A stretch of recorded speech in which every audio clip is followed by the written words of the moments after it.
August 1st, 2018, I get a call from one of my investigators. Said we had a shooting victim on Sunnybrook Drive and it didn't look good. Fulton County 911, where's your emergency? Yes, ma'am. I actually, my gun was tapered and I'm so sorry. I actually just shot my boyfriend in the neck. I'm so sorry. We actually had the perpetrator admitting to shooting the victim on the 911 call before we even arrived at the scene. Ms. Higdon told us she did it. Ma'am, Please bring someone right now. Ma'am, they're on the way. Look at me, Stephen. Look at me. Look at me, Stephen. I'm Lieutenant Chris Wilson. I was the first investigator to arrive on scene. What kind of gun was it? It was a Glock 43. I was just grabbing it. I did not know there was one of those cameras. I was just grabbing it to bring it to our bed. Basically, we had a young man down, not responsive, and also a young woman who was frantic, very emotional. She was just pleading for help. I cannot lose him. I cannot lose him. Look, come on. Look, calm down for me. Calm down. Calm down. I'm so sorry. I want to know how this happened because I don't even understand it now. The gun going off, I don't even see how it even got him because I wasn't even really pointing it directly at him in the first place. I was able to look over any type of evidence, any type of forensics that could have been involved, trying to make sense of what might have happened in that living room that night. Feel like I've been fighting here. I knew then that we could be possibly looking at a homicide. You had the right to remain silent. I think it was. The confession's on this video, and we can't hear it. There's no sound there. Well, there's sound, but it's just a noise, constant noise all the way through it. Ladies and gentlemen, please rise. This is malice murder. This is felony murder. This gun did not discharge on its own.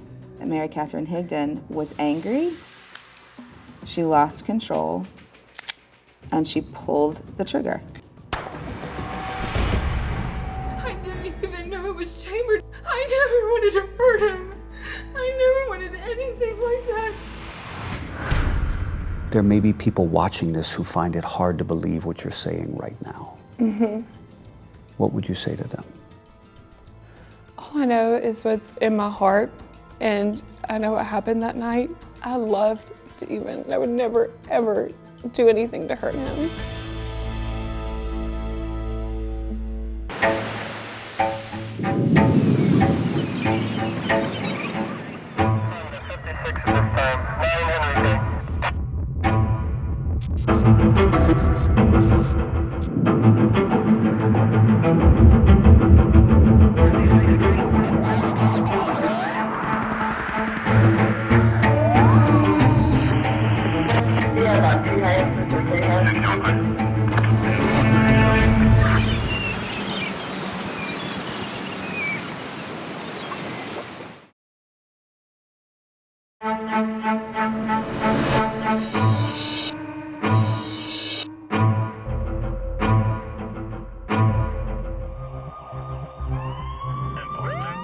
Police body cameras captured the chaotic scene.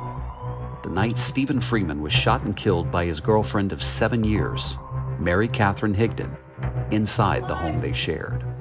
Well, he's still got a pulse, okay? So let's work on him, okay? Mary Katherine Higdon is in the living room, and so is Stephen Freeman. He's laying right here on a mattress. Mary Katherine is hovering over him, and he's literally dying in front of her. I'm so sorry. Calm down, okay? Calm down. Please just tell me he's alive. Mary Katherine told the police that her gun went off accidentally as she was handing it to Stephen. We'd like to keep it on the side of the bed at night for protection.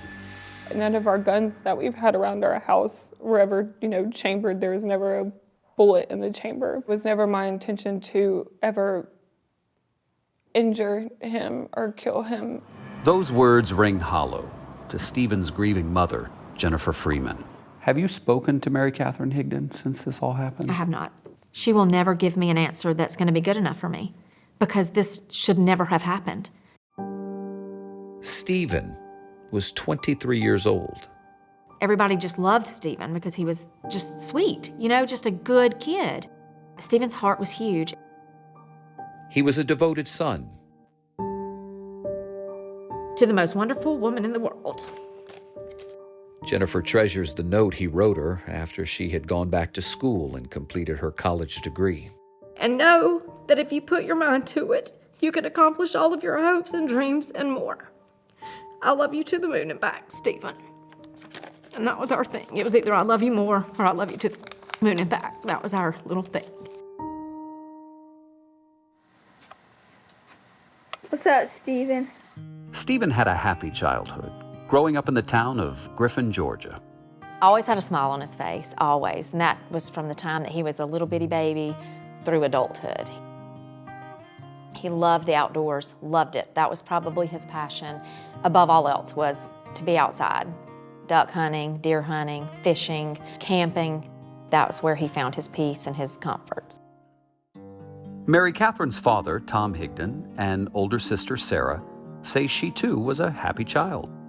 Then here's your host, Mary Katherine, who liked to put on a show. Bye. She always was the entertainment in the room, no matter what age. She's just fun-loving. Remember one time she had a pet frog that she used to walk around the neighborhood with a shoestring. We would say our life would be boring without her. Stephen and Mary Katherine began dating in high school. The romance quickly became pretty serious, and they moved in together after graduating. Stephen worked at repairing roofs. Mary Katherine was a preschool teacher's aide. Did you like Mary Katherine? I did. I loved her. She would eat at our house on Sunday night with my parents and our extended family, and we certainly considered Mary Katherine like a daughter.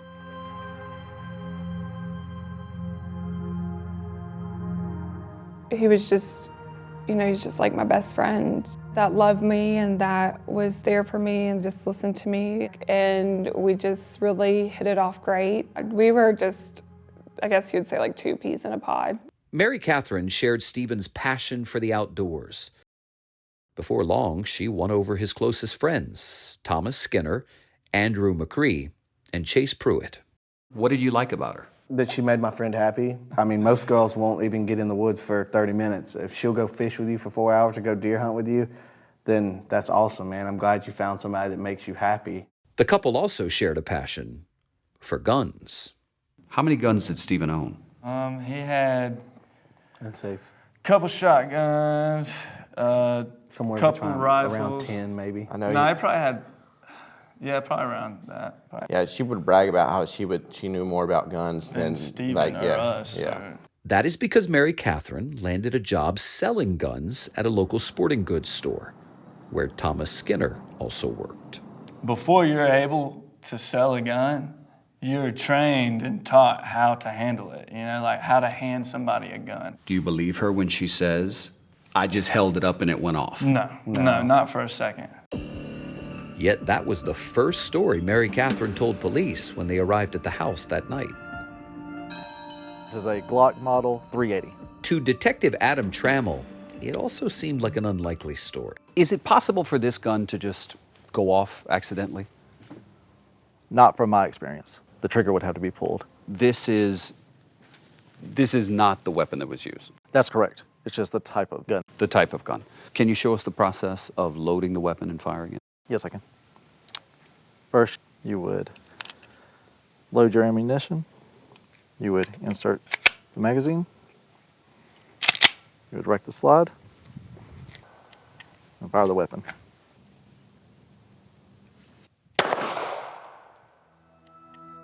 Police were also suspicious for another reason. She's claiming it was accidental discharge. But based on some of the evidence we've seen in the house while we were in there tending to him, it looked like they'd been fighting. Lieutenant Chris Wilson saw the evidence firsthand. Now, of course, there are new homeowners here, and everything here it looks very nice and well kept. That wasn't the case that night. There was food slung everywhere, on the cabinets, on the floor, food thrown there. I guess it looked like they had been throwing it at each other? It looked like there had been some food tossed around here. As Mary Katherine Higdon was taken in for questioning, police knew there had to be much more to this story.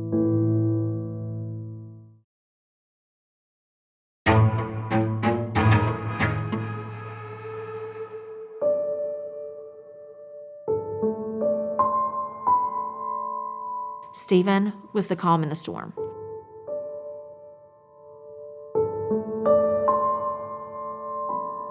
We used to laugh and say he would outlive everybody because he didn't stress out about anything. Jennifer Freeman struggles to understand how her son's life could have ended so violently at the hands of a woman he loved, Mary Katherine Higdon. Listen to me. We're going to work through this, okay? We're going to work through it. We're going to work through it. It's all right, okay? Just come with us. Come on, we'll get you seated. They took you to the police station. They didn't take you in handcuffs. They just wanted to ask you some questions. You agreed to cooperate. Oh, yeah, most definitely. First one says you had the right to remain silent. But detectives Adam Trammell and Chris Wilson found the story that Mary Katherine told them in the interrogation room hard to believe. Mary Katherine told the police that Stephen asked for the gun, so she claims she tossed it to him. Now, he's in the living room on a mattress right there. And she says when she tossed it, the gun went off. When she said she tossed the gun, that didn't match what I would think a normal person would do. It also didn't match what she told the investigators at the scene. She told them she was simply handing the gun to Stephen, not tossing it. And that's when she accidentally shot him below the neck. Lieutenant Wilson decided to confront her.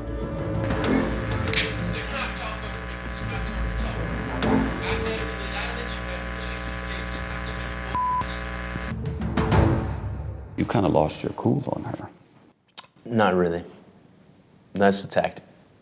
At that point, we weren't buying the story, so we slapped my hands. I said, stop lying to me.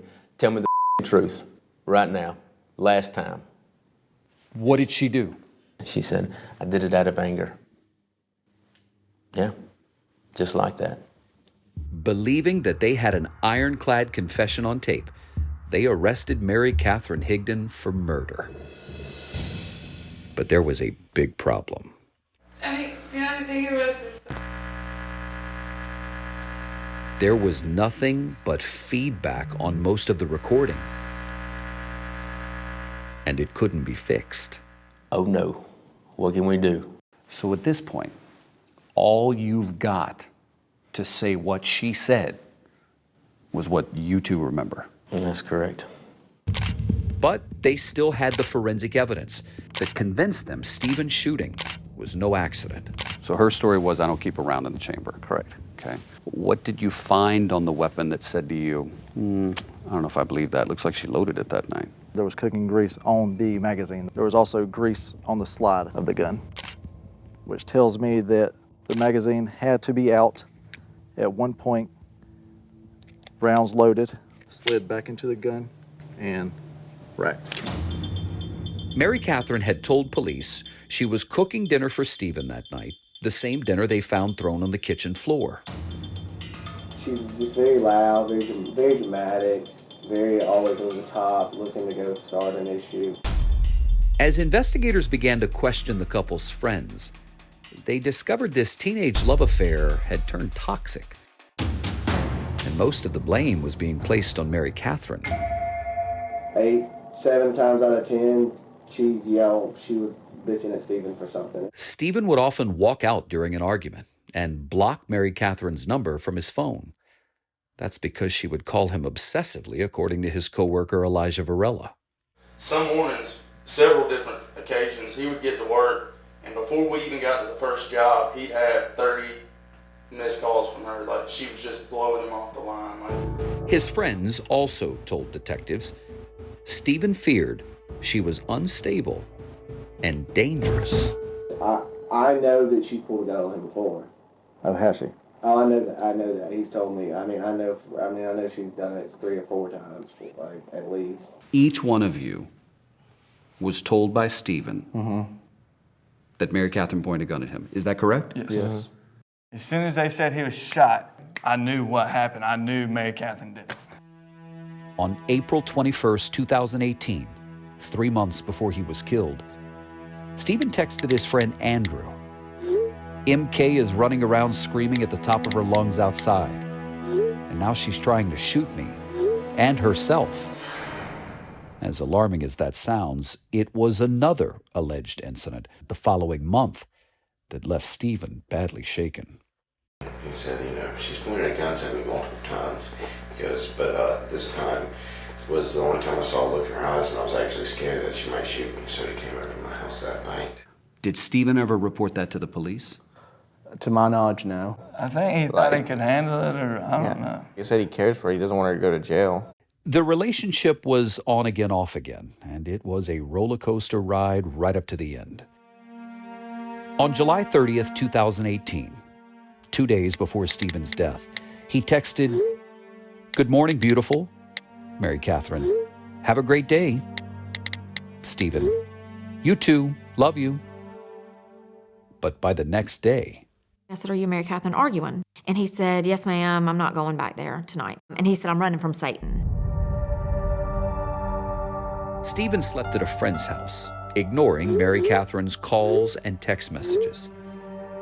The next evening, she had prepared dinner, and Stephen was again MIA. You called him a lot on that day. 9:10, 9:12, 9:17, 9:23, Yes. 9:29, 9:38. Mm-hmm. Why so many times? I guess because it is like irritating. I need to know if I need to just, make me a dinner. I'm trying to wait to eat with you. It's just one answer. Are you coming home, yes or no? She found out through Stephen's mother that he was still at his friend's house. So once you told her where he was, She went after him. Yes. Of course I didn't realize that it was going to escalate, the night was going to escalate as it did. And I have guilt to this day because I responded because I didn't want to lie to her. Stephen was already driving home with Thomas Skinner. She comes out of nowhere, riding our tail, like right on our bumper. And she pulled up beside my truck, like right beside Stephen, rolled her window down, and she started yelling at him. She said, "Are you coming home now?" And he said, "Yes, calm down, I'm coming home." But she was like screaming at the top of her lungs. Less than 2 hours later, Stephen Freeman was dead. While police believe it is an open and shut case of murder, fueled by Mary Katherine's anger, her defense attorneys say not so fast. They claim there was a side to Stephen Freeman that no one knew.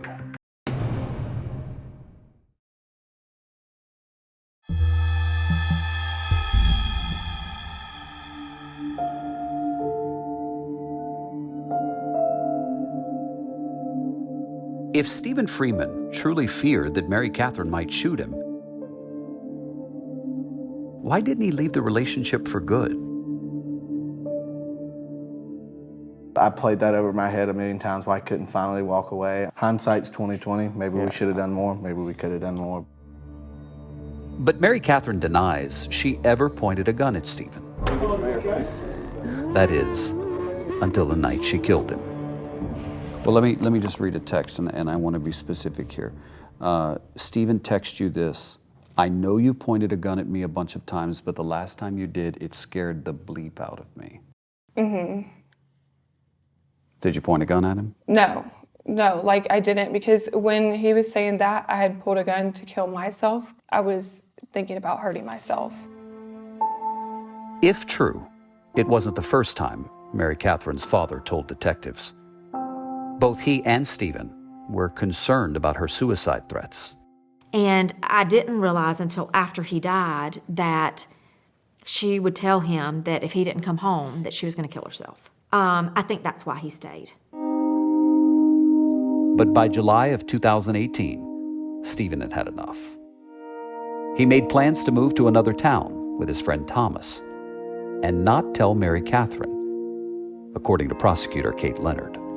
All of the signs were that she was unraveling. He was planning on moving while she was at work. He never got the chance. Mary Katherine shot him 2 days before he was supposed to leave. Did it seem like a pretty straightforward case? Yes, yes. There was never really any question that she shot him. She was the only one in the house besides him. She confessed to doing it.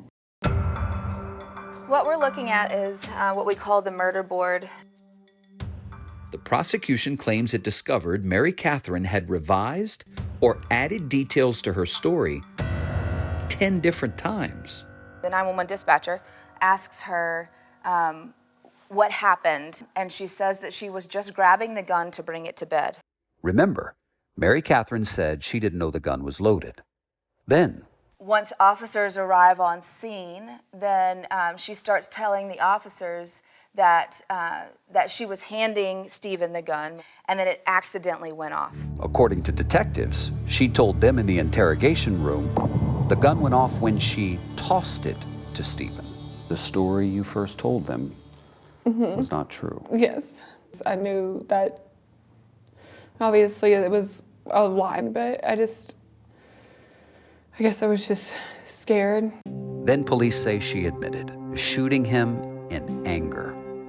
But she told her father and her sister that she and Stephen had been arguing and that she shot him in self-defense. He just threw everything that I made in my face.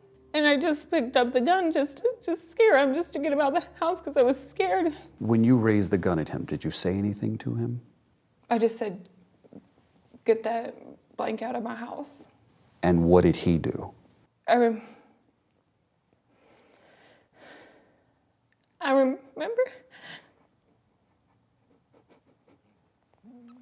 him leaning down, and then it just happened all so fast, and then he leaned down and then he lunged at me, and I got scared and I kind of reared back, and then just the next thing I know, he was just, I'm sorry, and then he was just bleeding. She never tells the police that he lunged at her. She has every opportunity to tell the police that he lunged at her, but she doesn't do that. Mary Katherine says she was embarrassed to tell police that Stephen had a history of violence towards her. Did Stephen ever hit you? Yes. Not so much like where it was like physical, like punches or anything, just like grabs there. There was one time where, he smacked me across the face. A lot of times he just kind of, like popped me on the back of my head. But Stephen's friends insist she was the violent one in the relationship. You saw Mary Katherine hit Stephen? Yes. I Did have you seen see it? multiple times. One time, face, chest, shoulders, everything. one time, she slapped him and he kind of grabbed her, like she slapped him hard, and he kind of like grabbed her and was like, "Don't hit me." But Sarah Higdon believes her sister. She says she saw bruising on Mary Katherine's arm 2 weeks before the shooting.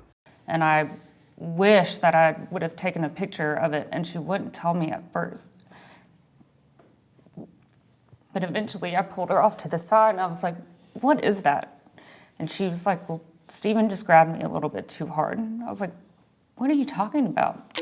But investigators believe the forensic evidence shows that far from defending herself, Mary Katherine shot Stephen in cold blood while he was simply sitting on their bed. There's very little blood anywhere except for right here on this corner. It's all in one area because Stephen didn't move. It tells me that this story of him lunging at her doesn't really add up.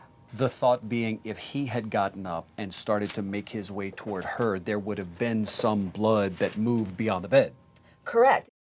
Everyone made a rush to judgment. Mary Katherine's attorneys, public defenders George Carbajal and Michael Granums, insist Stephen could have started to get up and go after her. And they say she had good reason to be afraid because of his alleged history of abuse. What kind of abuse was Mary Katherine subjected to? Pretty much every kind, telling her that she needed to be a certain way, showing where all the money's going every moment of the day, making her let him know where she's going to be every moment of the day. And what physical assaulting? I think that he hit her on the back of the head. He literally kicked her out of the bed with such force that she flew and hit her head on the door frame. Did Mary Katherine ever call 911 to report any of this abuse? No. She always thought that it was her and that she needed to do something better, and it was her fault that she was making Stephen angry. You know, some of Stephen's friends say that she was the abusive one. Verbally, pointed a gun at him more than once. Nobody ever saw that. All of that came from Stephen. The defense team claims it uncovered evidence of Stephen's Jekyll and Hyde personality in an angry tirade of text messages that Stephen sent to Mary Katherine a year prior. The 63 pages or whatever of hateful, horrible, threatening text messages, that was what really, really corroborated it. These texts are from an old phone of Mary Katherine's that prosecutors didn't even know existed. Stephen had discovered that Mary Katherine slept with a friend of his while they were broken up. The language is so ugly, we can't repeat most of it. But there was also a photo of him holding up a dead fish with the caption, "This is you, bitch," as well as a threat, "I'm going to effing wreck you for wrecking me." Did you know he was talking to her like that?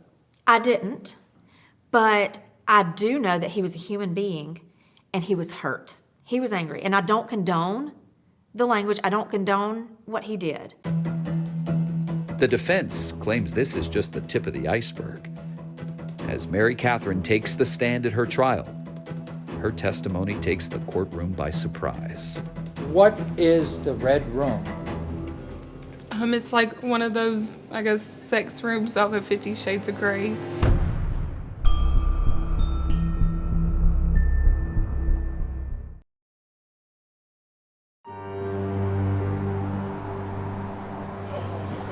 Spalding County Superior Court is now in session. The Honorable Scott L. Ballard is judge presiding. Thank you. Y'all be seated, please. On June 17, 2019, almost a year after Stephen Freeman's death, 24-year-old Mary Katherine Higdon goes on trial for murder. What do you think is your strongest evidence? The physical evidence, the grease on the gun, that there was no other person present, that all of the blood is in one area. There's nothing that shows that he was moving or coming at her at the time that he was shot. The text messages of her trying to get him to come home, calling over and over and over. Prosecutor Kate Leonard says the physical evidence supports her theory that Mary Katherine shot Stephen in anger after he hadn't come home for dinner and ignored her calls and text messages. But there were still some hurdles to overcome. If you want to tell me what went on tonight, you know, in the very beginning. I think it was... That is your confession. Sure. And it's pretty much inaudible. Yes. How do you mess up the confession? Especially when it's such a powerful confession. And then there was this. The gun is in an evidence bag because we secured it when we made entry. First responders moved the gun found next to Stephen Freeman, claiming they feared that Mary Katherine was reaching for it. We did take pictures of it before we removed it. All right? As a prosecutor, when you heard the cops say, "We moved the gun, we moved it for safety reasons," why did that bother you? Because you could just as easily have moved her for safety reasons. Leave the gun where it is. That's rule number one. You don't mess with the murder weapon. Your Honor, the defense called Mary Katherine Higdon. Now, facing the possibility of life in prison, Mary Katherine Higdon made the risky decision to take the stand. The whole truth, so help you God. Yes. When it was good, it was good. But when it was bad, it was bad. Mary Katherine tearfully paints a portrait of Stephen as an abusive and controlling boyfriend. And he'd expect, his clothes all ready and folded and his shoes where it needed to be. He'd want me to make sure his shower was started for him. While he often seemed to have one foot out the door, Mary Katherine says Stephen would angrily accuse her of cheating on him. And I was like, "Stephen, you saw that we were just in there talking." And he just said, "No, I know. You're just a whore." The defense introduces those ugly, threatening messages that Stephen sent after finding out Mary Katherine had slept with one of his friends. At least now I know what you, once again, were, what everyone told me not to get with when I picked your scrub ass up out of the mud and made you bitch. Mary Katherine claims his texts frightened her because the relationship had become violent. He said, the more you talk, the more you get punished when I get home. How did you understand the threat of being punished when you would get home? He'd, smack me around. Sometimes he would grab me and shake me and say, why can't you just do better and be better and just do what I tell you to do? The details are graphic, Okay. but they are just the beginning. He said, I miss you too much. I'm coming home to you and you're about to get it bad. You're going to the Red Room tonight. What is the Red Room? It's like one of those, I guess, sex rooms off of 50 Shades of Grey. I don't want out. I'm not exactly jumping at the opportunity to get whipped and tortured in your red room of pain. It wasn't any specific room, but it was just when we would bring out these certain things that we had bought. What would happen in the Red Room? He'd just tie me up and hit me. Mary Katherine tells the court that on 2 occasions, the rough sex turned into rape. One time, she says it was just after the couple had returned from a trip to Disney World. He started hurting me really, really bad. I said, Stephen, please stop. And he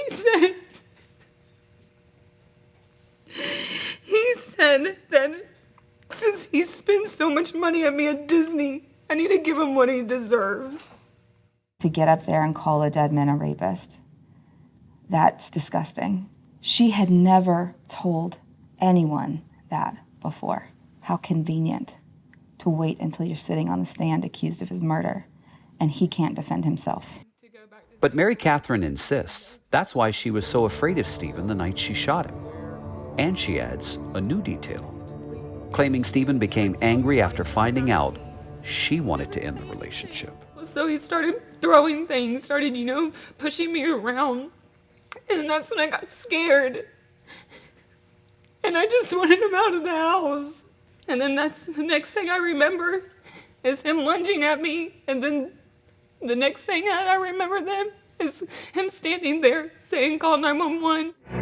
What she leaves out of her testimony is the moment she pulled the trigger. I never wanted to hurt him. I never wanted anything like that. I didn't even know it was chambered in him. Kate Leonard isn't buying any of it. In her cross-examination, she confronts Mary Katherine for never having complained about Stephen's alleged abuse. Can I give you a minute to show me in those text messages between you and he and you and every other person that was in your cell phone where you talk about him being physically violent? I never talked about it, only with friends. I never texted out. Then, the prosecutor has her own surprise for the court. Hours before killing Stephen, Mary Katherine was searching violent internet pornography sites while at a babysitting job. All of those and many more you looked up when Stephen was not with you. But it was him that liked the Red Room. Is that your testimony? Yes. I looked up things for ideas because obviously he's gone. I wanted to please him. The woman who just told you that she was raped looks at gang rape porn, bondage porn. Why would you relive that trauma? Now, Mary Katherine Higdon is about to find out if the jury believes her.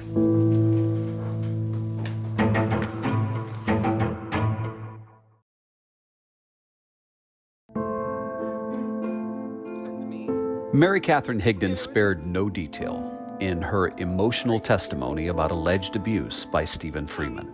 So anytime I'd stand up for myself or I'd, kind of retaliate, he said, don't hit me, because if you hit me, I'm going to hit you 10 times harder. You may proceed. Thank you. Now it's the prosecution's last chance to argue that none of it is true. This is not a case of self-defense. This is a case of manipulation. In closing arguments, Kate Leonard reminds the jury of the different stories Mary Katherine told the police. The gun was tampered. It was an accident. I tossed it. I don't know what happened. I was scared. I was angry. But she did not tell them that she was abused. And the prosecutor does not believe she was. When your abuser is out of the house and you are safe, are you, as a victim of domestic violence, going to track down your abuser where he is with his friends? Are you going to go and track him down? Does that make sense? The prosecutor says Mary Catherine's rage boiled over on the night of August 1st, 2018, after Stephen finally came home and then refused to eat the dinner that she had prepared. Look at me, Stephen. Look at me, Stephen. And when he doesn't, he is shot in the left side of the neck where you know that he's not facing her. He never sees it coming. In his closing argument, defense attorney Michael Granums focuses on Stephen's alleged history of abuse.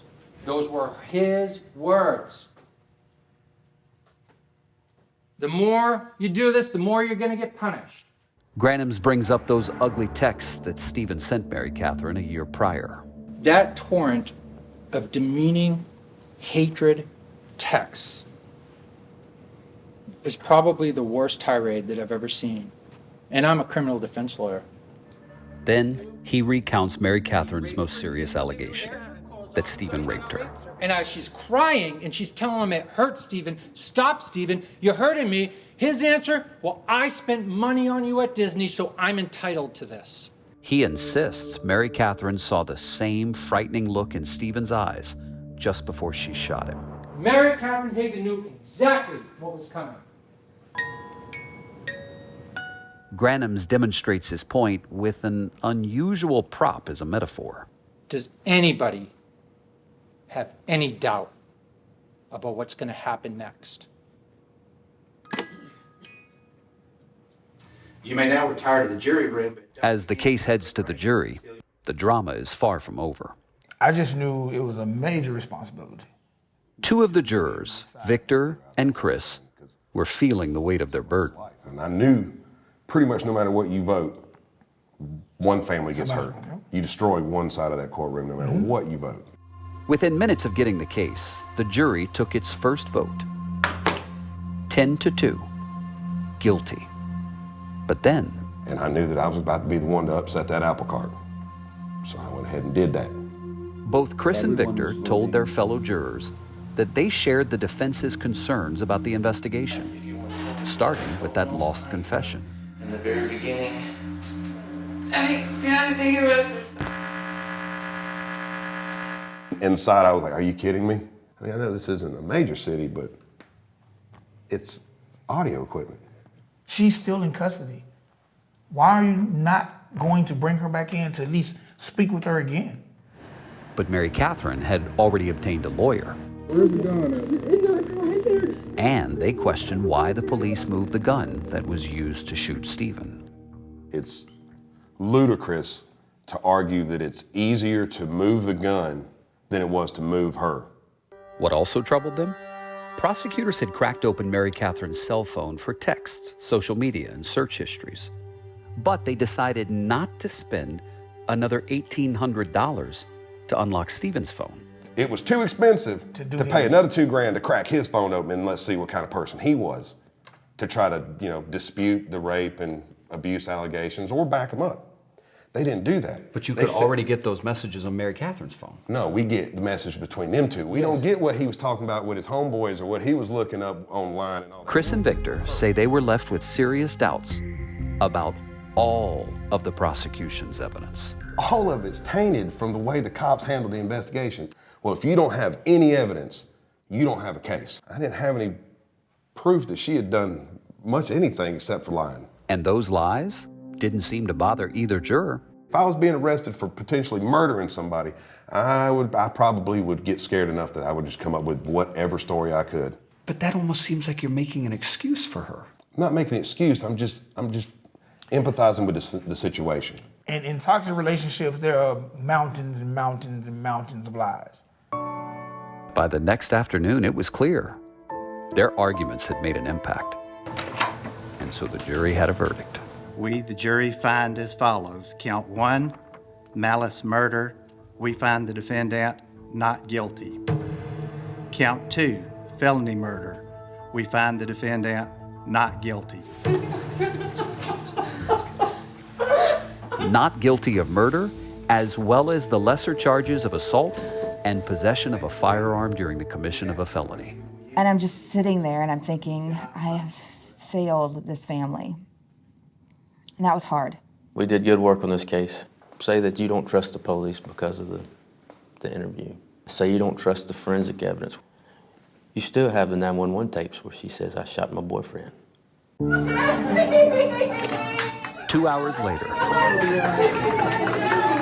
Mary Katherine Higdon was a free woman. Oh, I cannot believe this is happening right now.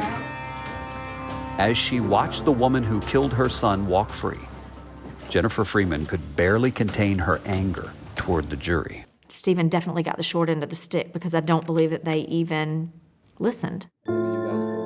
Victor insists he was just following the law. I think she killed him. And that's wrong. But you voted not guilty. Because of the evidence. Am I understanding you correctly to say that because the police screwed up, she's not guilty? I didn't say she's not guilty, she's not in prison. The jury found you not guilty on all the charges. Do you feel any guilt? Because I love Stephen. And I never meant that to ever happen to him.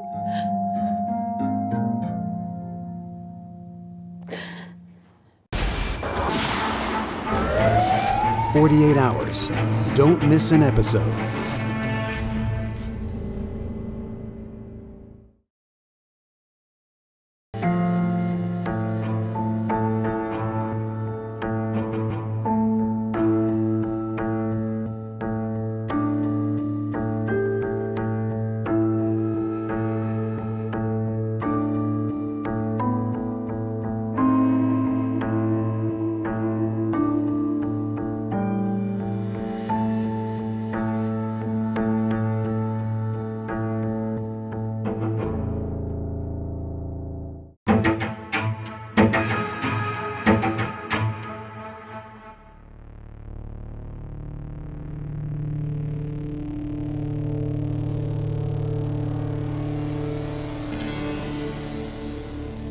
I've thought about 1,000 times the what ifs, and that's kind of nauseating that we were that close. In my time as district attorney, we have had some odd cases. This one was a complete roller coaster ride towards the end. As far as an emotional situation, this was by far the toughest one. Tracey Harris was a hardworking young mother that disappeared March 7th, 1990. She was a very sweet friend, a very shy person, and people really liked her and respected her. Her daughter was a toddler, a 4-year-old named Carolyn, who she had with Carl Harris. She had been married for several years. They had recently divorced, but had never really split. They still lived in the same home. They slept in the same bed. I did hear that Tracey was missing and was very concerned something had happened to her. Carl came by our house. She'd been missing for a couple days. He was genuinely concerned, and he said, you know, I can see her leaving me, but she would never leave this baby. Her body was discovered about 150 yards further downstream, about 7 days before she went missing. Based on the autopsy, the manner of death was homicide. Tracey was a kind and loving person who did not deserve what happened to her. Most people did think that Carl Harris had murdered Tracey. Prior to her going missing, there had been a confrontation or two concerning a girlfriend that Carl had. Carl Harris did have a reputation for being very violent, in particular towards Tracey Harris. There were several instances where the witnesses would say it didn't take anything for him to just go off on her. He was incredibly abusive to her. I never put my hands on Tracey, never. So all those people were lying? Yes, ma'am. I love Tracey. She was the love of my life. I think from the very get-go, there was only one suspect in this case, Carl Harris. Everybody thought I killed her. Everywhere I turned, they you can hear them whispering in the background. There's the man that killed Tracey. A lot of people were waiting for him to be arrested and then surprised when he never was. Ozark Police Department had created a cold case unit. And in 2016, they picked up the Tracey Harris, Carl Harris case. They told me they was looking at me as a suspect again after 27 years. The evidence was circumstantially strong. The domestic violence, the circumstance with the girlfriend, and comments he made that she wouldn't be back. Who else would want this sweet, innocent young lady murdered? Jordan and her team had spent a lot of time building a case that I was about to torpedo. I kept the secret for 30 years.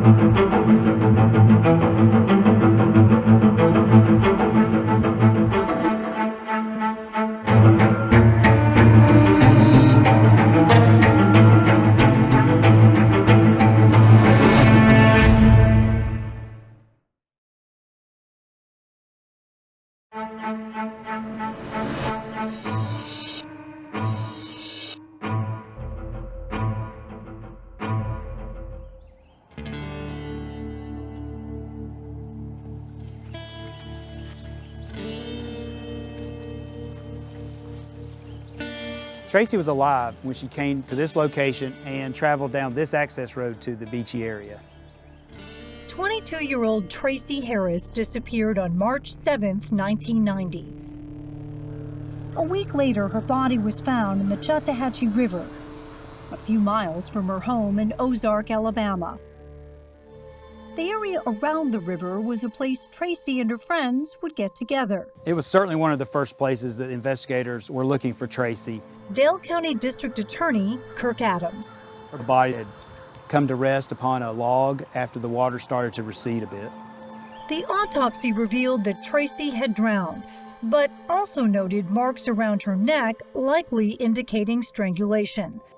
The missing person case became a homicide, and Ozark police started interviewing those close to Tracey and her ex-husband, Carl, with whom she still lived. Carl had let the police in his house a couple of times for them to look around. Carl was believed to have been the last person to see Tracey, picking her up the night she disappeared from the restaurant where she worked as a waitress. He then dropped Tracey off at their house and headed out to his job at a supermarket. There were not any clues at home. It didn't appear that anybody had taken her by force. Police thought that location by the river might provide more clues. They learned that while Tracey might have enjoyed spending time by the river, she would never have gone in the river. Every witness we spoke with, she could not swim. She was terrified of water. She was so scared of the water. When she was baptized and she went under, she was hysterical. Selena Dodson and Tracey were about 11 years old when baptized. They were childhood friends, spending a lot of time together at church. It was there she first saw Tracey with Carl. Tracey and Carl started dating when we were probably 16, 17 years old. And I was happy for her that she, had a boyfriend and somebody that she really liked. In her senior year of high school, Tracey became pregnant, and she and Carl, who was 3 years older, married. When she had Carolyn, she was adorable. Everybody just loved her, and she was like Tracey. She looked like her, and she had a personality like her. Tracey's mother was taking care of Carolyn. Young parents, you could tell that her and Carl, struggled some. Tell me about your family as a young family, you and Tracey and Carolyn. We was all happy and everything. We didn't have a problem with each other or nothing like that. The picture Carl painted of a happy home, though, was not what police found when they started questioning friends and family. Assistant Dale County District Attorney Jordan Davis. There was about 14 different people that had come forward that witnessed some type of domestic violence between Tracey and Carl. One of those people was Dawn Beasley. She and her soon-to-be husband Jeff, who worked construction with Carl, lived with the Harrises for about a month. Tracey and I were a lot alike. Dawn, who was pregnant at the time, and Tracey, a young mother, quickly became friends.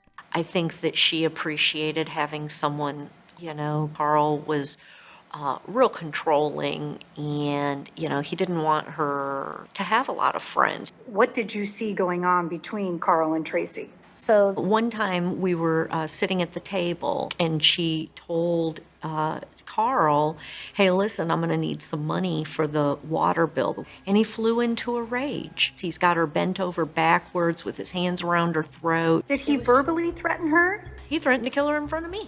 I intervened. I'm telling him, let her go. Did she talk to you about it at all? Yes. She just wanted to be a family. She felt like if she could just get through the rough stuff, that it would be okay. Dawn told police about those altercations she said she saw, and her feelings about Carl. Well, they asked me, so what do you know about Carl Harris? And I said, well, I know he's a rat bastard. He was not good to Tracey. He asked me about fights I'd seen, and I made a statement, and I signed it, and every word of my statement was true. There are quite a few people who said that they saw you being abusive to Tracey. Were you abusive to Tracey? No, ma'am, I was not. We all saw it. Everyone in town was talking about it. I did my grocery shopping, and I'm in the milk section, and there's a couple standing there talking about it. The husband says, well, looks like that boy done finally killed that girl. Despite all the talk in town, Tracey never filed police reports about the alleged abuse. Back then, the domestic violence law was much different. If the police arrived and nobody wanted to make a report, or there was just no reports done. It wasn't just stories about abuse that made law enforcement take a hard look at Carl. There was that young girlfriend. He did have a 17-year-old girlfriend at the time who several people said he had had conversations with about marrying her, but that he couldn't leave Tracey because he'd have to pay child support. He also made comments prior to her going missing and after, including come back whenever, Tracey won't be home. Carl admits to having a girlfriend. Honestly, it wasn't their business. And talking to her about Tracey, but says any comments he made were misunderstood. You didn't tell anybody that she wasn't coming back? No, ma'am, I never said that. It was just so many things, most of all which were circumstantial, but they all pointed at Carl Harris.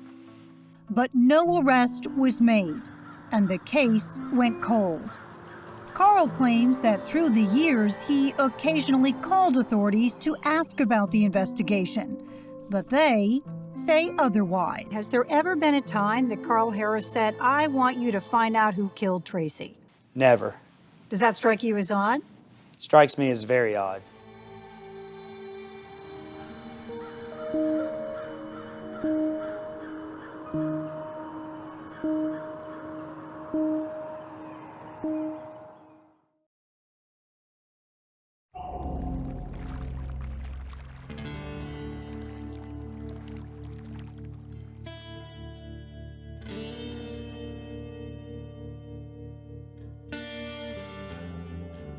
A lot of people, just assumed Carl would be arrested, assumed that he did it, and were waiting for him to be arrested.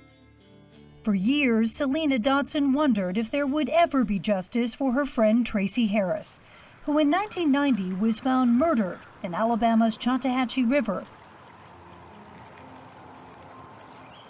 Selena's thoughts would often wander to Tracey and Carl's daughter. So I would wonder, I wonder what happened to Carolyn. I wonder what she looks like. I wonder what she's doing. I was 4 years old when my mom was murdered. When I was 4 or 5, I would cry nonstop if I would get in trouble and say, I want my mom, I want my mom. Carolyn was immediately adopted by Tracey's mother. They soon left Ozark, hoping to start over, and moved to Texas. What did you grow up thinking happened to your mom? I knew my mom was murdered. And then as the years went on, I found out that it had to do with my dad. What did people tell you about him? I've always heard that he was very abusive towards my mom, that he was just a bad individual. Carolyn had no interest in a relationship with her father, whom she did not see while growing up. Her grandmother provided a loving home, and Carolyn says that was more than enough. She was like the best. Like, she did everything for me. When Carolyn was about 21, she says Carl did reach out, and they met, but did not talk about Tracey. Did you want to ask him about her? Yeah, I've always wanted to ask questions, but the way that everybody portrays him to be, I didn't think that he would tell me the truth.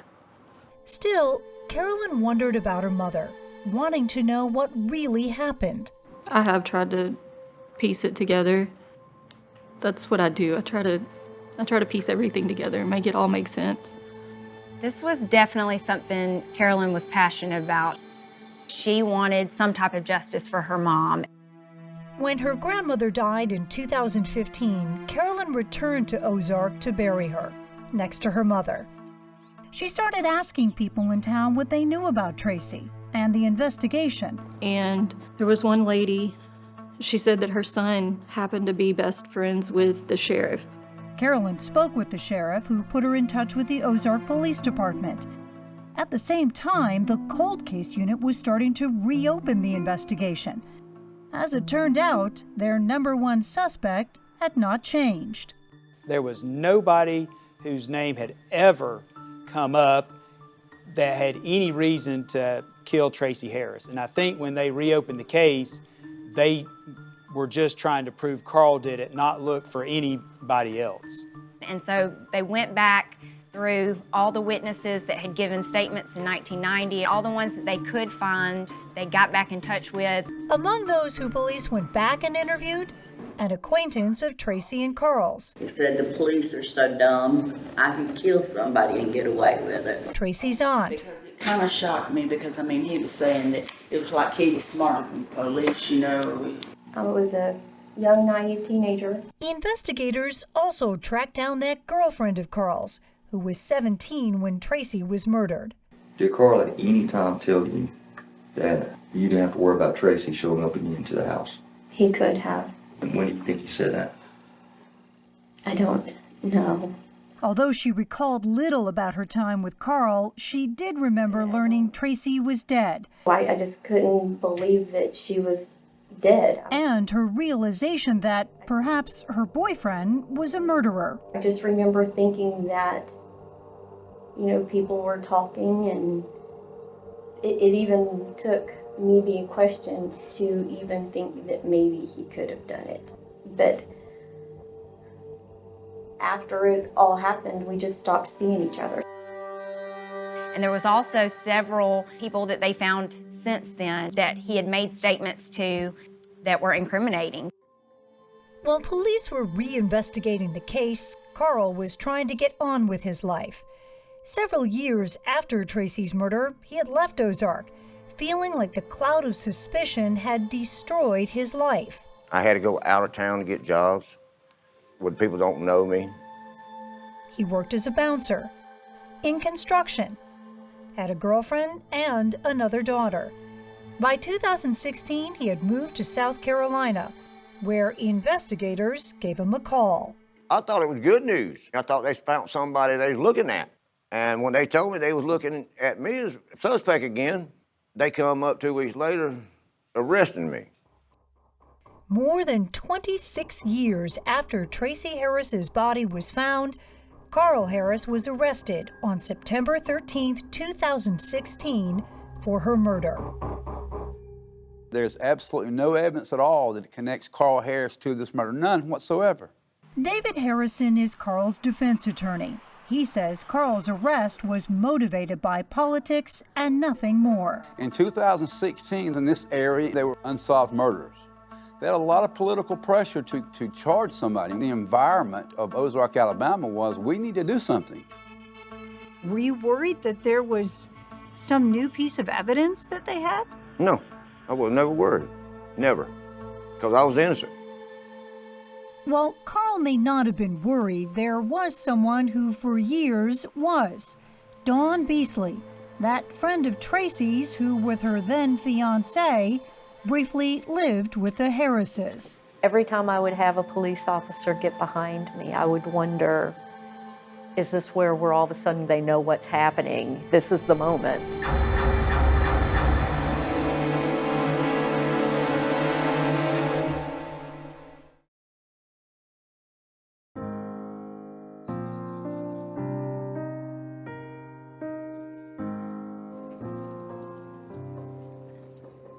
I've always wondered what happened to my mom since I can remember. For decades, Carolyn wanted to know more about the 1990 murder of her mother, Tracey Harris.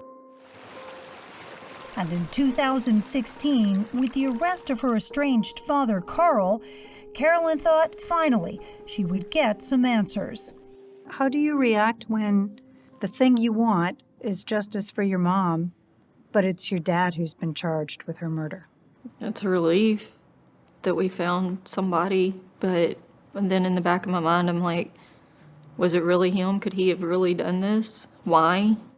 Motive was also a question prosecutors Kirk Adams and Jordan Davis thought about as they prepared their case against Carl. I don't think there was one particular motive. I think that the domestic violence was definitely in the back of our heads, but also this 17-year-old girlfriend that he had. Based mostly on statements from the interviews originally done back in 1990, an investigator from the Ozark Police put together this scenario of what he thought happened the night Tracey went missing. Quote, it was determined that Carl Harris left his job at Superfoods sometime around 9 p.m. and went to his home. Carl Harris jumped on top of Tracey Harris and began choking her. Carl Harris then placed her seemingly dead body into his vehicle and subsequently drove her to the Choctawhatchee River and placed her body into the water. Police say Carl then picked up a friend, reportedly at 9:30. Making all those stops, Carl would have traveled about 20 miles. You can take all the statements of anybody you want to put together in this investigation here. There is no evidence whatsoever that is true. When you put the timeline to this case, Maureen, unless he was on a Learjet, that was impossible. Defense attorney David Harrison says the entire investigation is not just flawed, but that the police narrative is fabricated. This officer made this up to make this arrest. The defense also offered up an alternate suspect, that friend police say Carl picked up the night Tracey disappeared, named Bobby Herring. Bobby Herring was convicted of raping a woman in a sister county. But prosecutors say Herring had an alibi for the time Tracey was murdered, and they remained confident that Carl was their man. What's different in 2016 that wasn't there or obvious in 1990? I think the major thing was getting these witnesses together, which is what we did for the grand jury presentation. And once you heard those people, it was very clear that Carl was violent. He had threatened Tracey. He had said, one of these days I'm going to kill you. Those things just add up. As they prepared for trial, Kirk and Jordan sifted through statements, looking for more potential witnesses to testify. I was actually 3 when this happened, so from 1990, and we're trying to track down witnesses. We were dealing with people that had moved all over the country. Several had passed away. There was a lot to go through, so we just kind of started with a long list, and we just started trying to narrow it down. The prosecutors also visited the area around the river where Tracey's body was found. Part of our job is to paint that picture for a jury, and I just think it's always important to try to get a feel for the area. They spent time on the bridge where police believed Carl threw Tracey into the river. This location is approximately 7 miles from where Carl and Tracey Harris lived. It's very quiet and very rural. They also went to the area under the bridge where people would sometimes gather. There's a lot of graffiti under this bridge, a lot of names as well. Putting the case together was an arduous process, one filled with continuances and delays. Carl was out on bail, having spent 2.5 weeks in jail after his arrest. As confident as the prosecution was, so was the defense. I've tried 140 criminal jury trials. I know a bad one from a good one. They never had a shot with this case. But they maintain that the case was specifically built on the statements of all the people who said that they saw Carl being abusive to his wife, his strange behavior afterwards. Was that a concern for you as you were preparing a defense? Never, never. Because the credibility of the people that were going to testify, they had no credibility, none whatsoever. But Carolyn, who traveled to Ozark for every single hearing, was convinced of her father's guilt. I was ready to put him behind bars, ready to see it happen. Finally, more than 3 years after Carl's arrest, the trial was scheduled for January 13th, 2020. The week before trial, Jordan continued to scour over old witness reports, deciding who should testify.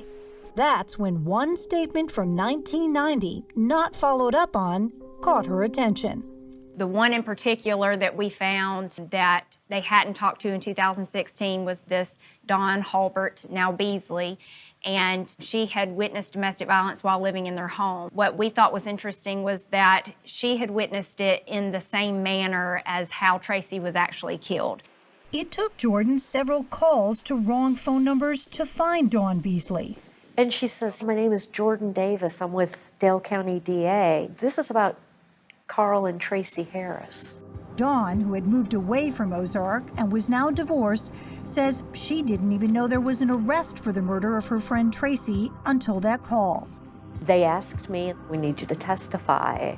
And I said, no, I can't possibly do that. My job is very stressful. I texted her the next morning and said, we really would like for you to come. She texted me back and said that she was going to decline our invitation, that she couldn't help us. So, Jordan, for you, this wasn't an invitation. This is a murder trial. I was aggravated.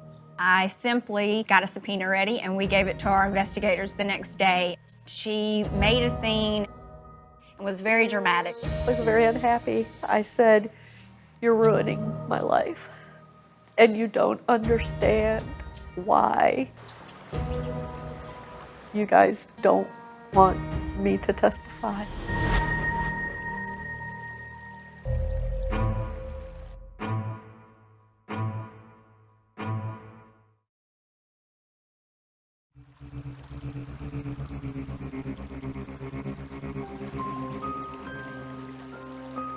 It was unbelievable to me that I should end up with this incredible secret. Dawn Beasley's secret weighed on her when she was asked to testify in the 2020 murder trial of Carl Harris. Dawn refused to come, saying she was too busy. Then, after being subpoenaed, she called prosecutor Jordan Davis again. I told Jordan, I have given you completely honest reasons why I don't want to testify. But the most important reason I can't testify is because you have an innocent man on trial. I thought, wow, she's coming up with crazy story as to why she can't get here. And she said, well, how do you know he's innocent? Well, I know he's innocent because the man that did commit the crime confessed it to me the night he did it. That's my ex-husband, Jeff Beasley. Dawn told Jordan about the night of March 7th, 1990, when Tracey went missing. Dawn, about to celebrate her 21st birthday the next day, was pregnant with her first child. Her fiancé, Jeff, came home, waking her in the middle of the night. He said, I accidentally hurt her and now she's dead. Who? Tracey? What happened? I went over to Carl's to talk to Carl. Carl wasn't there. I talked to Tracey. I tried to talk her into leaving him. She got mad at me. We had a fight. We tussled, and I accidentally hurt her, and now she's dead. He said he took her down to the river because he didn't want them to come home and find her body. Dawn says she told Jeff they needed to go to the police, but he insisted they keep quiet. I had an impossible choice to make, and I really struggled. Tracey deserves justice, but the cost was going to be so high. What was the cost going to be if you went to the police? I was gonna have to throw my entire life away. I'm about to get married. I'm pregnant. This baby deserves a chance at a life with a loving family and a mom and a dad. And so, Dawn made her decision. She would stay quiet, she says, out of her desire to keep her life intact, and also out of fear that police might not believe her.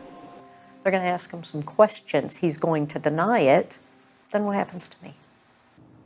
Dawn says she was honest when police questioned her after Tracey's body was found and described the abuse, seeing Carl grab Tracey by the throat and threaten to kill her. And every word of my statement was true. They just never asked me, who do you think did it? I walked out, and I do remember the sense of relief because I hadn't actually had to lie. Did it feel like you were lying, though, by not telling them? Sure. I've gone back, Maureen, and questioned that decision over and over and over and over and over again. Did you feel badly at all that he was under such scrutiny and suspicion? I would like to say that I did, but I didn't. Carl made Tracey miserable. While Ozark police questioned Dawn, they never got a statement from Jeff, even though they both spent time together living with the Harrises.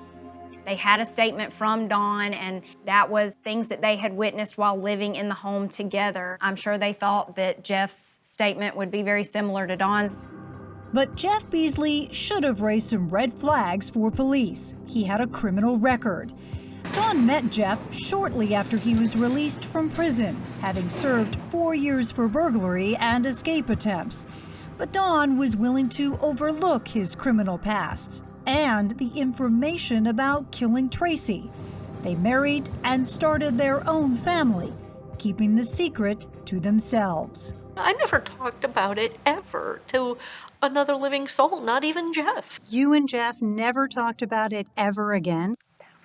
Never once. You just pulled the dark curtain over and that was it was done? We just pretended it never happened. Were you ever concerned that you might get into trouble having not gone to the police right from the beginning? Sure. Yeah, of course. Dawn says she worried, yet life proceeded mostly as if nothing had happened. Dawn and Jeff would have another child. Her growing family eventually made her think of Tracey's daughter, Carolyn. I should have been sorry for Carolyn, and I was sorry for me. Even after Jeff was arrested again in 1991 for burglary and spent 5 years in prison, Dawn kept the secret, wanting her family life to be normal when he got out. Jeff comes home from prison, but very quickly I realized that this is not going to be what I anticipated it was going to be. Dawn claims Jeff became abusive. After 13 years of marriage and 4 children, she and Jeff divorced. As time went on, she did think about ways to tell authorities what she knew. Maybe I do it on my deathbed. Maybe I make an anonymous phone call. Maybe I write a letter. But she says the fear of upending her own children's lives always stopped her. That, however, changed with Jordan's insistence that she testify at Carl's murder trial. She dreaded what she now had to do, tell her adult children that their father killed someone and that she kept it quiet for 30 years. The only thing I was ever afraid of was how they were going to respond. And they responded with support and love and understanding. Meanwhile, the prosecutors on the Friday before the start of the trial were also processing what Dawn had just told them. I knew we couldn't have a trial Monday because we had to figure out what's going on here. Jeff Beasley's name, until they spoke to Dawn, was unfamiliar. But they did remember something from that trip to the river where Tracey's body was found. While we were here, we were looking under the bridge, and in big, huge spray-painted letters was the last name Beasley. But it doesn't mean anything at that time because on the statement, Dawn's name was Dawn Holbert. It didn't even say Beasley. Prosecutors do not know why or who spray-painted the name Beasley under the bridge. Carl Harris's trial was put on hold. Police tracked down his old friend Jeff Beasley, who was living in Ozark working as a trucker, and brought him in for questioning. I'm being accused of murder, of taking someone's life. I couldn't, I wouldn't.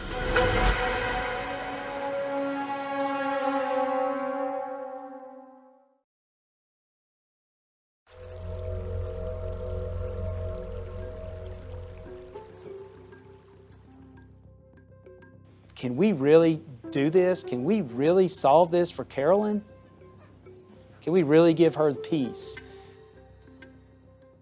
Prosecutors Kirk Adams and Jordan Davis spent more than 3 delayed-filled years putting together their case seeking justice for Tracey Harris.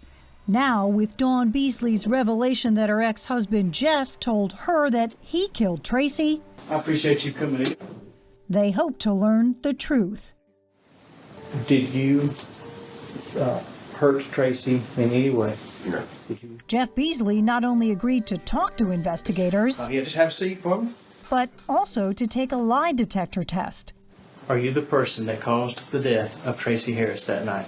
He maintained his innocence, even after being told You did not pass. he failed the polygraph. I didn't do this. I didn't do this. This was not me.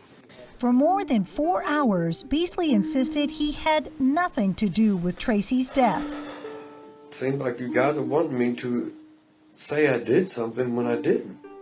I'm not going to put a word in your mouth. Only you know. And that's what I need. I don't know. And then I want it done. he confessed, We went down to the river.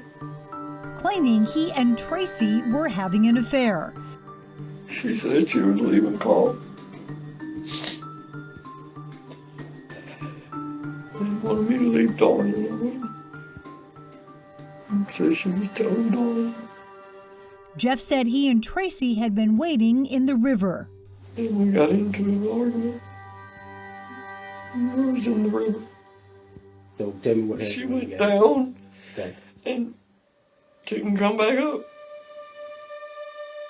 But some things in Beasley's story were not adding up.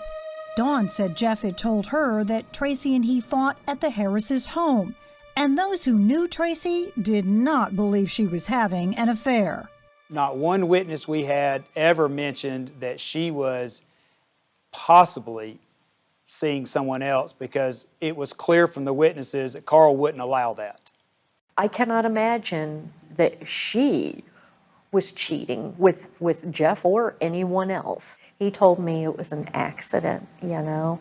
Now, sitting here, I think that maybe he hit on her, maybe she rebuffed his advances, maybe she said, I'm gonna tell her, and maybe he freaked out and made sure she wasn't gonna ruin his family.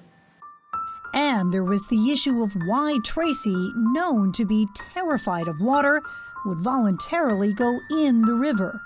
Everybody in the case that knew Tracey said she was scared of water. Oh, we went to the river a couple times. They also wanted Jeff to explain those bruises the autopsy noted on Tracey's neck. Marks authorities felt were consistent with strangulation. One of the pathologist's reports said that she was possibly strangled. I didn't strangle her. I remember taking her, pushing her underwater. I mean, the autopsy says it, I guess. Was it an accident? Yeah, I would hope, yeah. But police and prosecutors did not believe it was an accident. And Jeff Beasley was charged with the murder of Tracey Harris. He confessed in a way that matches the evidence. I don't know how many times that happens when you get a confession from the real killer technically 17, 18 hours before trial. The DAs broke the news to Carolyn. Jordan called me to come to the police station that they had to tell me something, and I broke. We finally did it. We finally found out who killed my mom. You could just see so many emotions going through her. She'd been told all her life, your dad did this, but to find out he didn't do it, you could tell not only was she relieved, but you could tell she was so grateful that somebody had solved this case. On January 13th, 2020, the day prosecutors had planned to be in court starting Carl Harris's trial, instead, they held a press conference. I have dismissed the murder case against Carl Harris. An arrest has been made of 54-year-old Jeff Beasley of Ozark with the murder of Tracey Harris. It hurt our pride that we had the wrong person. You've got to, check your ego at the door, because what's important is the right person got charged. Carl Harris heard the news that he was a free man from his attorney. It just blew my mind. I was happy that I was standing my ground and I was telling the truth the whole time, and they finally caught the boy that did it. Beasley pleaded guilty and received a 30-year sentence. Did you ever consider filing charges against Dawn? No. There are a lot of people who are going to say maybe she should be charged with something. I think it was extremely difficult for her to come forward. But the fact is, she could have kept that secret for forever. She could have come up here. She could have lied on the stand. The goal was to find the truth and to seek justice for Tracey Harris. And ultimately, Dawn did that. Was there any relief for you after all this time? It was extraordinary relief. For Carl Harris, his relief is mixed with anger. Along with his attorney, David Harrison, they held their own press conference. I think it's negligent. I think it's incompetence. We're talking about an innocent man. Alleging that police fabricated information, like that investigator's report describing how Carl killed Tracey, Carl filed notice that he plans to sue the city of Ozark for $6 million for damages, including false imprisonment and pain and suffering. We wanted to ask Ozark police about the investigation, but they declined, citing the pending claim. We're mortified that we were that close to putting the wrong man on trial, and we were very confident that we would be able to get a conviction in this case. I do think about that all the time, and that's kind of nauseating, to be honest, that we were that close. And I think we definitely learned a lesson with this case. Tracey Harris's murder more than 30 years ago has left many wondering what might have been, especially Carolyn. She still has no relationship with Carl. Carl has not come forward and actually been truthful to me about the abuse. And I can't forgive him if he can't be man enough to look at me and tell me what he did and that he's sorry for it. Carolyn's focus remains on the mother she never had a chance to get to know. Everybody I've talked to said that she was so quiet. She was so modest. She was the sweetest person that they've ever met. Do you wonder what your mom would be like today? Every day, every day.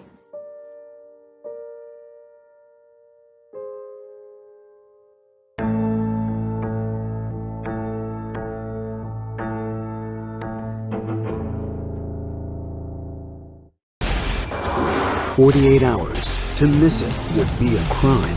Were you at all prepared for what happened in this case?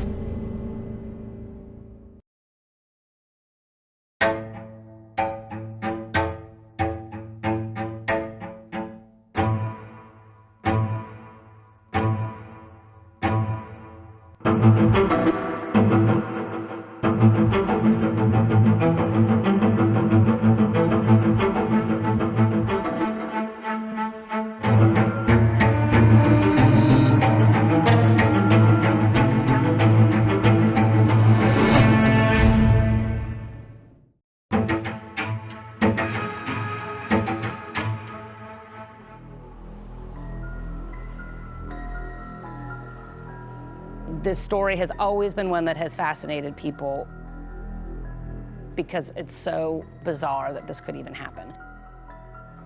17 and a half years, we have always talked about Mike Williams being missing. Not ever finding his body, not ever having resolution was very difficult. He was going to wake up early and go duck hunting. He was a big duck hunter. And so he went off to the lake, and then he never came back.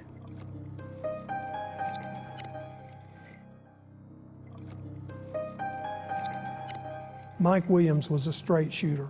He loved his family, he loved his wife, he put her on a pedestal. Mike did everything that she wanted done. Denise said jump, Mike wanted to know how high. They were going to be celebrating their wedding anniversary. And so when he did not come home about noon when he was supposed to, Denise started getting worried and started calling around. This search was the most intensive I've ever seen. Law enforcement and friends and family combing the lake, looking for him. They found the boat, his truck, the trailer, that was all there. I got up in the helicopter, flew around, and looked for his body. And one of the things that I noticed, there were no less than 15 to 20 very large alligators swimming all around this area. Lake Seminole is known for having a lot of alligators. We're in North Florida, there are a lot of alligators. When we went back out there, you know, there was more evidence that there had been alligator activity around there. That's what you believed happened to Mike? Yes, I firmly believe that. I guess you're sort of hoping you find something and sort of hoping you don't. Well, we was hoping if he was here, we would find him and get closure, but no, it didn't happen. People are attacked by alligators. Little dogs are eaten by alligators. But you never hear of someone who's just vanished, eaten whole by an alligator. It is totally impossible for a 185-pound man to be consumed by an alligator without a trace. I think that's when we started going, oh my gosh, this is not what we thought it was. Many people felt like there was foul play involved. Cheryl Williams, Mike's mom, comes along. And I pray every day that Mike will come home. Cheryl begins her crusade, if you will, trying to get answers. She'd make picket signs and stand in front of the church. There were billboards. You know, have you seen my son? She wrote the governor a letter every day for 9 years. Until God tells me in my heart that that child is dead, I cannot give up looking for him. She wasn't going to quit until she had a body, alive or dead. He didn't just fall out of the boat. This wasn't just a hunting accident.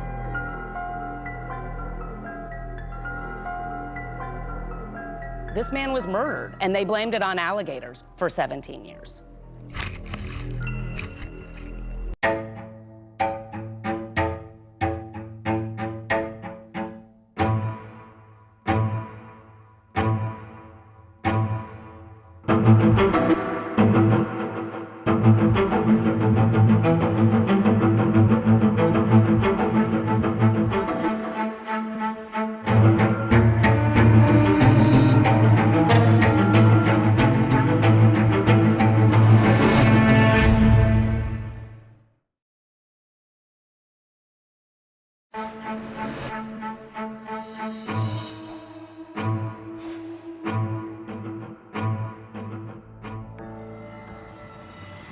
You've got to really love duck hunting to love Lake Seminole. It's shallow, it's swampy, and it's popular with the local alligators.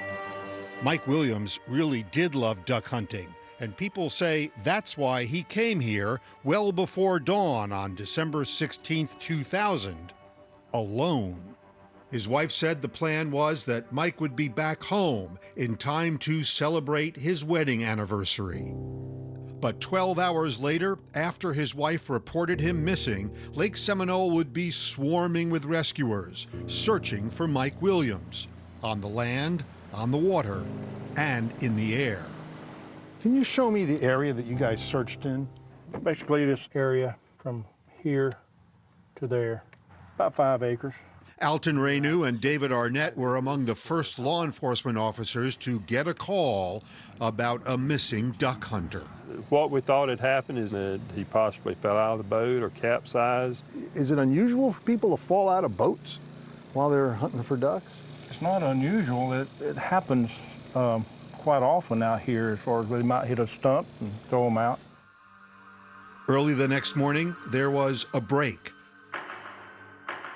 Mike's boat was found. On board were some decoys and his shotgun, but no sign of Mike himself.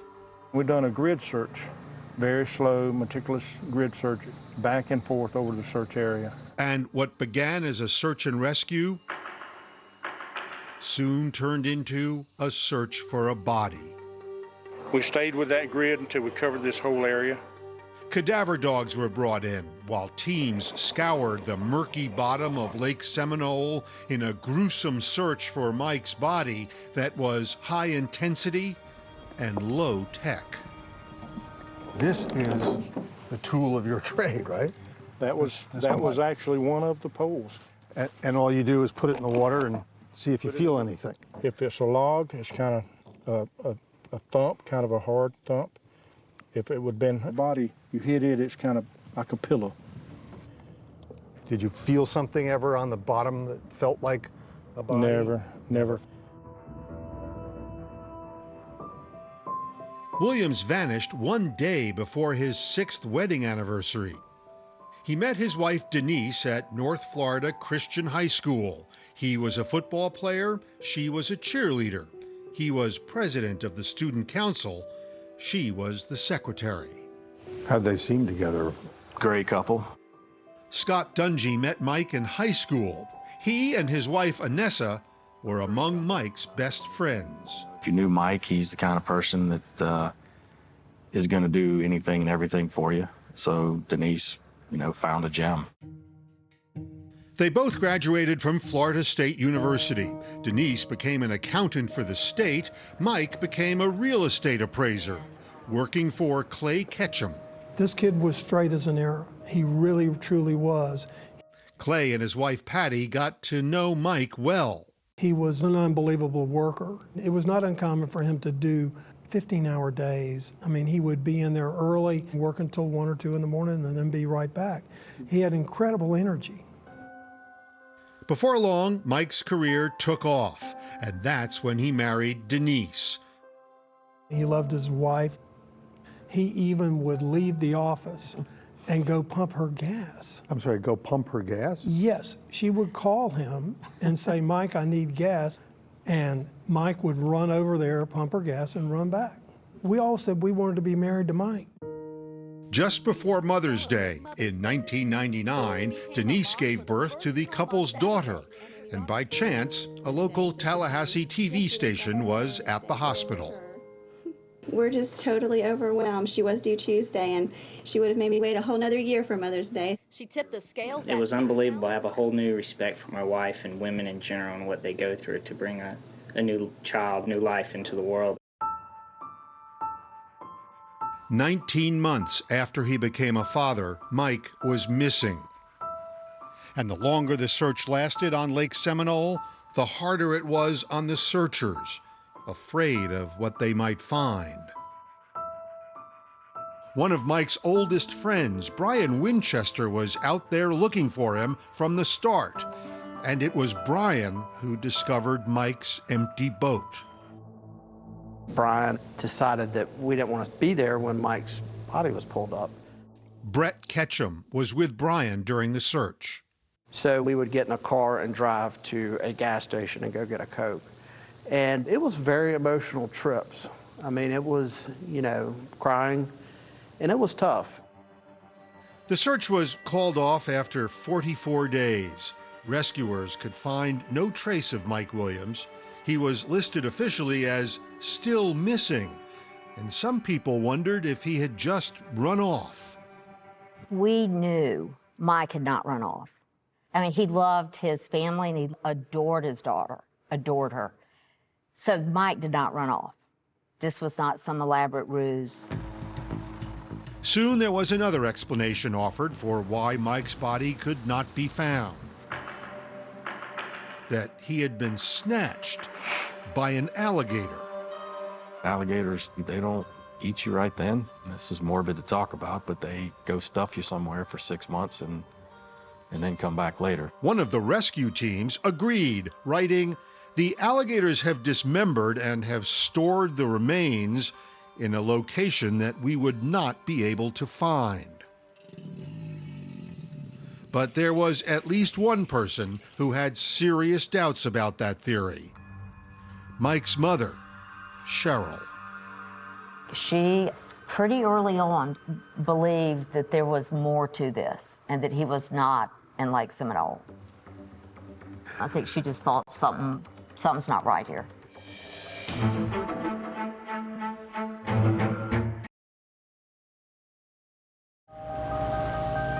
Six months after Mike Williams disappeared, investigators had no new leads, no real hope of finding him.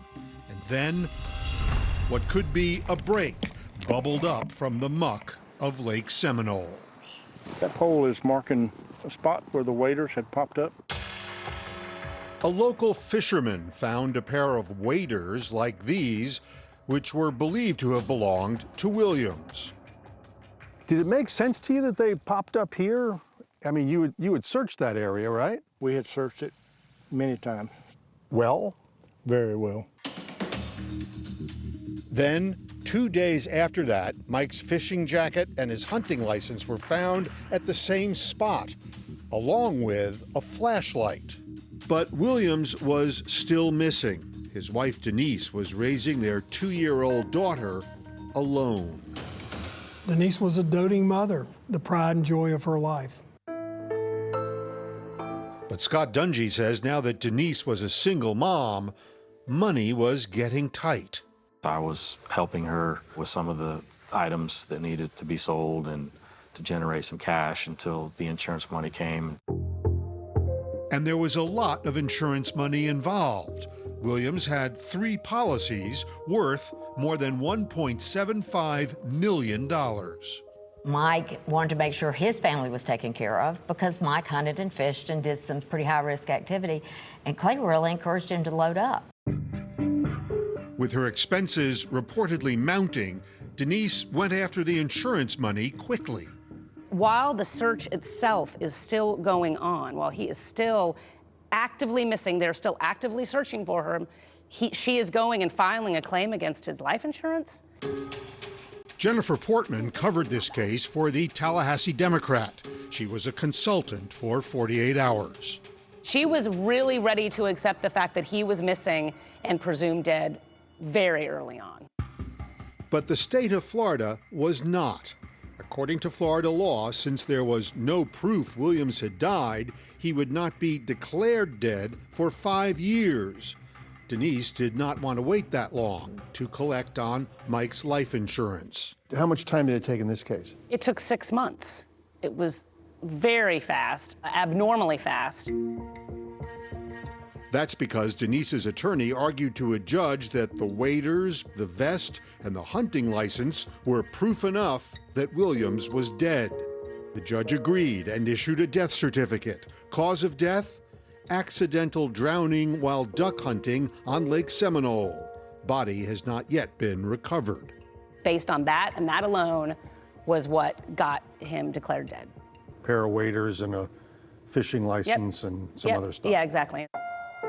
The case of the missing hunter seemed closed and was soon forgotten by almost everyone, but not by Mike's mother, Cheryl. Did she believe that her son drowned in Lake Seminole? She never, ever believed that her son was in the lake. And she was absolutely committed to finding out what happened to him. It's never out of my head. Where is this child? Cheryl caught the attention of the local news. He may be dead, but he's not in that lake. And if somebody did hurt my child, I want him found and I want him punished. Cheryl started keeping notes of everything, copious notes of all of the, strange things that were going on. She eventually filled 27 single-spaced pages with lots of unanswered questions like, what made the waiters float after 6.5 months underwater? Her notes ended with a plea to anyone who would listen. Please help me find my son. She was trying to basically compile all of this evidence that she could find and trying to get it in front of someone who would listen to her. Well, did Denise help her? Oh no, Denise completely cut her off. Denise was adamant, no investigation. She threatened to withhold Cheryl's granddaughter from her? Correct. She said, if you continue to press for this investigation, you will never see your granddaughter again. So what did she do? She took the energy she would have spent loving on that child and tried to find her daddy. Cheryl pressed on and started poking holes in the official version of what happened to her son. For years after Mike Williams disappeared, there was a theory that the reason his body was never found was that he had been eaten by alligators. Turns out there's a problem with that theory. Cheryl contacted Matthew Oresco, an alligator expert. Florida has a few of them. In his response, he explained that alligators do not feed in the cold winter months. Cold weather causes the water temperature to drop, so alligators don't feed in the wintertime. What's more, Oresco said that when alligators kill, there is always forensic evidence left behind. And he said attributing Mike's disappearance to an alligator attack may be a convenient explanation for the authorities, but was virtually impossible. We're in North Florida. There are a lot of alligators, I will give you that. But it is winter. Alligators do not eat human beings without leaving a trace in the middle of December when it's cold. It just doesn't happen.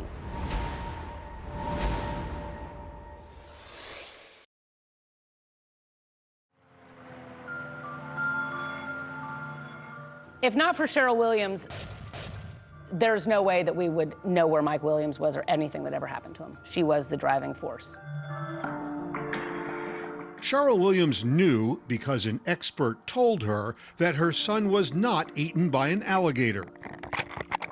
But she did not know much else about how he vanished. One of the things that has been so difficult about this case is that there was an absolute lack of physical evidence. You didn't have a body, you didn't have any of these things that maybe could point you towards something.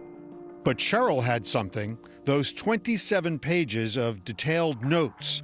In 2004, 4 years after Mike disappeared, Cheryl's campaign finally caught the attention of the Florida Department of Law Enforcement. Investigators met with her and then launched a multi-agency investigation. When did you first begin thinking this was a crime? The first night we talked to Miss Cheryl. At the time, Derek Wester was with the Jackson County Sheriff's Office. He was part of the investigation. She had it all broke down, and then as she's relaying this story, all these inconsistencies start adding up. Do you remember what some of those inconsistencies were? The insurance. It was Mike's 3 life insurance policies that caught their attention, particularly the last one he bought, not long before he disappeared, worth $1 million. How did Mike Williams end up with that $1 million life insurance policy? Who sold it to him? Brian Winchester sold him the $1 million life insurance policy about 6 months before he went missing. Brian Winchester was an insurance agent. He'd been Mike's best friend since high school, where, like Mike, he met his future wife, Kathy Aldrich. And from then on, the two couples were inseparable. You know, they did literally everything together. They went out to dinner together. They bought houses at the same time. They got married at the same time. had Babies at the same time. You know, they were very close. Brian Winchester was in the insurance business. He was. So it's not that odd that he would sell his friend an insurance policy? No, it's not. I mean, just the timing of it, in retrospect, looks a little weird. That wasn't the only thing that started to look weird. Those waders that popped up in Lake Seminole surfaced just as Denise Williams needed proof that her husband was dead in order to get the insurance money. How many days before the court hearing these waders popped up? month, less than a month. I mean, it was really close. They had supposedly been submerged in the lake for 6 months. These waders was in very good shape. They were also not slimy. And what did that mean? They had not been in the water very long. So you looked at that stuff and you thought to yourself, what? Planted. It was planted. Yeah. No one could say for sure who planted it, but as time passed, Denise Williams and Brian Winchester started attracting attention and some suspicion. Because years after Mike disappeared, Winchester divorced his wife, Kathy. He began dating Denise, and then he married her. We went to the wedding. Was she a suspect in your mind at that point? I think in mine I was, yes. The minister at some point said, I've counseled with this couple and they have no secrets I don't know. And Clay and I both went. We kind of nudged each other like, well, there might be this Just a one few. little secret you don't know. All these things start becoming like clear that now we've got the insurance. Now we've got the waiters. We've got the alligator theory being busted by the experts. So as they're building their case, you know, they talk to people, they start getting somewhere. One of the first people investigators talked to was Denise Williams. There's no emotion. There's no softening up. There's nothing. I mean, she's just matter of fact and cold. But Brian Winchester had much more to say. He offered detectives an alibi for the morning Mike Williams went missing. He said he was 60 miles away from the lake, in bed. Brian tells us that he was going hunting with his father-in-law and overslept. You know for a fact that Brian was not telling you the truth then. Mm-hmm. Winchester could not have known it, but detectives already had a witness who said he saw Winchester that morning at Lake Seminole. I know the man personally. I mean, I've known him all my life. And I composed a lineup and I took it to him. Joel says, well, he wasn't smiling like that, but that's him. And he pointed to Brian Winchester. And he had seen that same man, he said, when? That morning. There was one more thing Winchester didn't know. Police were talking to his ex-wife, and she told them Denise and Brian might have been having an affair for years before Mike disappeared. There was definitely a suspicion that him and her were having an affair well before that December. While Denise was still married to Mike? Yes. The plot was sure thickening, but investigators still weren't sure what the full story was. After 2 years, the FDLE hit a wall, but Cheryl Williams, who had been fighting since the day her son disappeared, was not giving up. And it's horrible not knowing what happened to him. She was very, very, very frustrated with FDLE and felt that they were not doing their job, they weren't trying. So she picketed. You know, she would have signs made and walk up and down in front of the church. Every year she would have billboards put up around town. It showed a picture of Mike and missing, and if you have any information, who's to contact. And she went after the governor. She wrote the governor a letter every day for 9 years. In fact, the governor received 1,472 letters that we know of.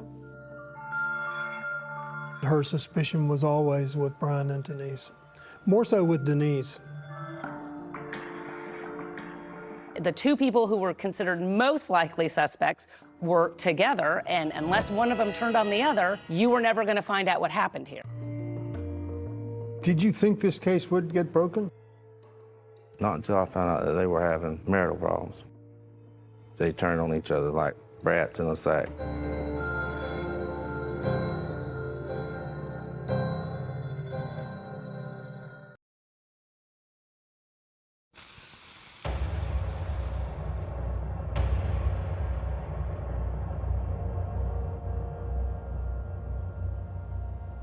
Until God tells me in my heart that that child is dead, I cannot give up looking for him.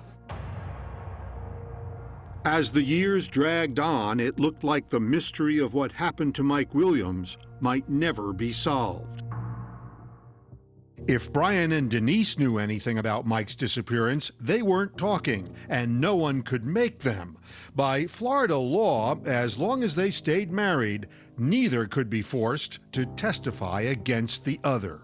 With Brian and Denise being married, how were you ever going to get the truth? Because one is not going to turn on the other.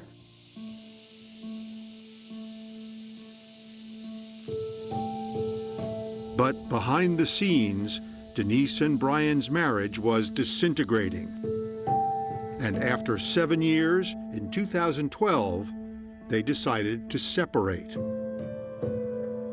He is, self-describes as being a sex addict. He's trying to please her by going to therapy, by getting counseling. Like, he's jumping through all these hoops, trying to do all these things to get her back, and she's not kind of accepting them. After 4 more years of trying to patch things up, Brian snapped. One morning, Denise gets in her car, she's driving to work, and she senses something in the back, and Brian Winchester has hidden in the back of her car and is coming over the seat and has got a gun. He's got a gun? He's got a gun. He had a gun, he had a tarp. The idea was that he was gonna kill her. He's screaming and I'm just like shaking, and he's telling me to stop crying, that people are going to notice. Denise reported her kidnapping to the Leon County Sheriff's Office. I was like, are you planning on, ending both of our lives today? Well, mine. I'm planning on mine. And then he would say, I want to kill myself. He must have said a million times, I want to kill myself. Brian Winchester was soon arrested and charged with the kidnapping and aggravated assault of his wife. I was just kind of agreeing with whatever he was saying. And I was like, I know that you love me. And Police quickly realized that the rift in Denise and Brian's marriage presented an opportunity. A tag team of detectives arrived to see what they could get out of Denise, to see if she would now flip on her estranged husband and talk about his involvement in Mike Williams' disappearance. I know, Denise. He did it, and you know exactly what I'm talking about. And he was going to do it again. Tallahassee detective David McCraney tried. He wasn't going to kill himself, Denise. He was going to kill you so that you didn't talk about him later. That is the truth. McCraney turned up the heat. 15 years ago, he walked in and told you he had done something. Didn't he? no. Denise, No. you have got, this is not going away. Okay, he's going to kill you. He's either going to kill himself because he's got no other avenue. But Denise did not budge.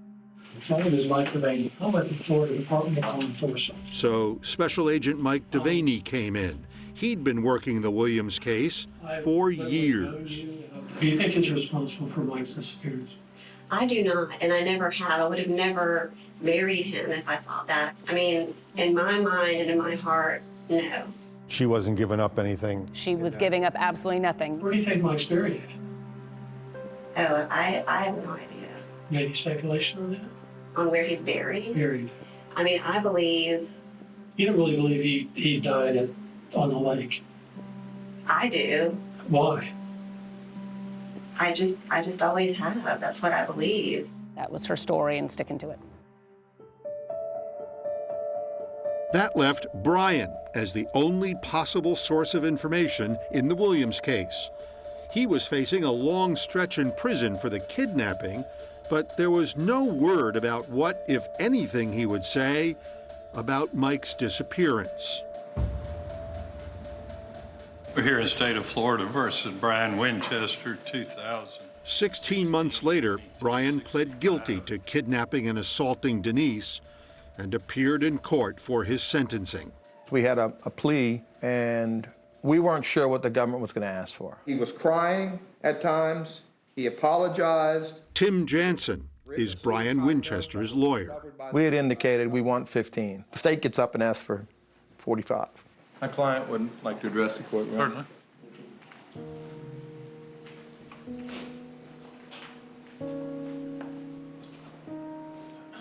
Never, ever did I have any intentions of harming Denise, nor would I. Nonetheless, I do know that she was hurt by my actions, and again, I am truly sorry.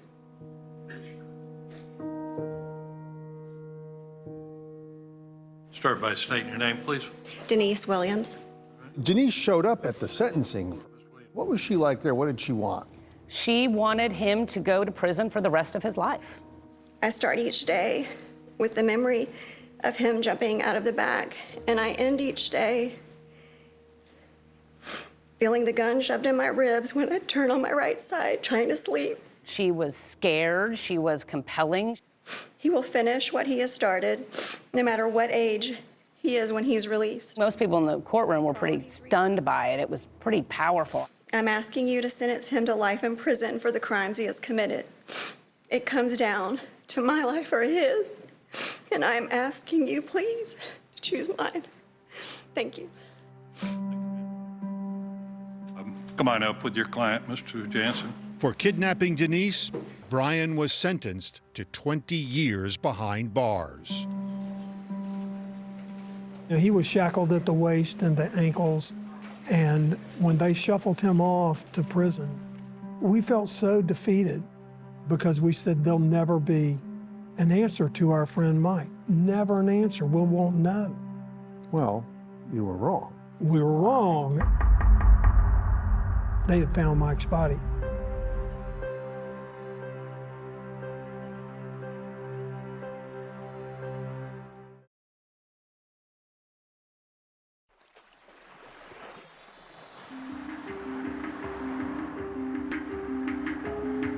This was so huge. It still is really pretty stunning. Just one day after Brian Winchester was sentenced for kidnapping Denise Williams, the Florida Department of Law Enforcement held a news conference, and the news really was huge. Standing here now, I can tell you that we know what happened to Mike Williams. He was murdered. They know that because sometime before he was sentenced for kidnapping, Brian Winchester cracked and confessed in these audio recordings. I went and met Mike at a gas station. I followed him to the lake. We launched the boat. It was just like a hunting trip was supposed to be. Winchester had cut a deal with prosecutors. In exchange for his confession, he would not be charged with murder, even though he admitted killing his best friend. I got him to stand up and I pushed him into the water, and he was in a panic. Obviously, I was in a panic. I didn't know what to do, and I ended up shooting him. The agreement that we drafted up said that anything he said that day could not be used against him. Winchester gave prosecutors what they wanted most, the location of Mike Williams's body. I backed my Suburban down to the edge of the lake and put his body in the back and pushed his boat back out into the water. Brian says he left Mike's truck and trailer at Lake Seminole to make Mike's disappearance look like an accident. But actually, Mike's body was nowhere near Lake Seminole.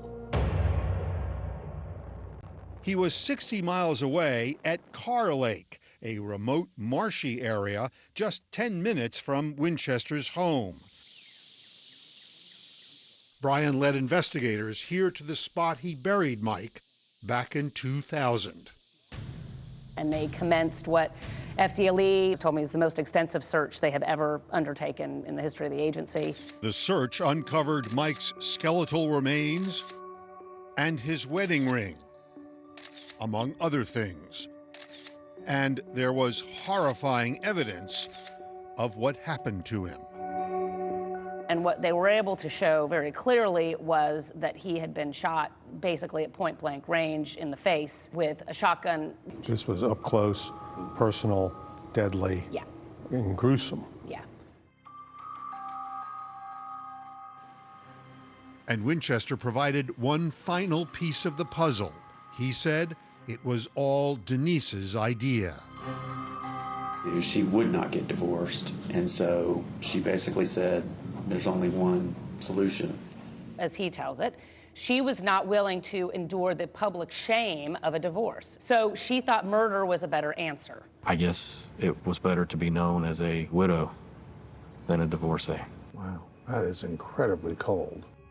And wouldn't it be great if we also, oh, by the way, collected, almost $2 million in insurance? We would end up together, we would live happily ever after. Oh, and as a side note, we've got all this money to enjoy a wonderful life together. The happily ever after part didn't work out so well. In May 2018, 5 months after the discovery of Mike's body was announced, Denise Williams was arrested and charged with first-degree murder, conspiracy to commit murder, and accessory after the fact. It was a very bizarre moment. And she said nothing, and she didn't look at anybody. She just looked straight ahead. It's a bittersweet feeling. You are so thankful that she has been outed for the true person she is, but it doesn't, you're still left with the same result. Even though you saw her led away in shackles? And an ugly dress and hair that needed a dye job. I gotta tell you, that felt pretty good to me. Because I know how important appearances are to her. She didn't do it, she had nothing to do with it, she's completely innocent. Defense attorney Ethan Way is representing Denise. Did she know about it? No, not before, not during, not after. You are very confident. I have an innocent client, it's the best kind.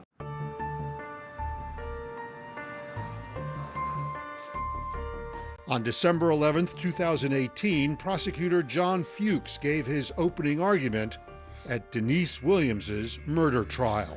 Denise likes the sound of being a widow much more than a divorcee. Obviously can't be caught with a murder, so they had to make it look like an accident. Raise your right hand, please, sir. Early on, the state called Brian Winchester. We had an agreement that she would never say anything about me and I would never say anything about her, because we felt like that as long as neither one of us talked, that nobody would ever find out what happened. Good morning, ladies and gentlemen.